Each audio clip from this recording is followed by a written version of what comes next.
இந்த மாதிரி ஒரு சம் கொடுத்தாங்க அப்படின்னா எப்படி சால்வ் பண்ணலாம் அப்படிங்கிறத பற்றி பார்க்கலாம். இப்போ பார்த்தீங்க அப்படின்னா 2 பவர் 3 அதுக்கு பவர் 2 அதுக்கு பவர் 3 அதுக்கு பவர் 0.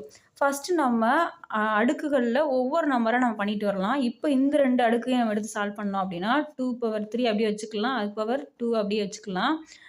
3 பவர் எனிதிங் பவர் 0 நம்மளுக்கு தெரியும் 1 அப்படின்ட்டு. அப்போ 2 பவர் இதை 3 பவர் 0வோட வேல்யூ 1ன்னு வரும். ஈக்குவல் டு இப்போ வந்து 3. இப்போ 2க்கு பவர் 1 இருக்குது, அப்போ நம்மளுக்கு 2 தான் வரும். அடுத்து பார்த்தீங்க அப்படின்னா இதுக்கு பார்த்தீங்கன்னா 3 பவர் 2 அடுக்கு 3 பவர் 2ன்னு இருக்குது. அப்போ 3 × 3 நம்மளுக்கு 9 தெரியும். அப்போ 2 பவர் 9. 2 பவர் 9 வந்து நம்ம 2 வந்து 9 டைம்ஸ் மல்டிப்ளை பண்ணும்போது 512ன்னு கிடைக்கும். அப்போ இந்த சம்க்கான ஆன்சர் பார்த்தீங்க அப்படின்னா 512.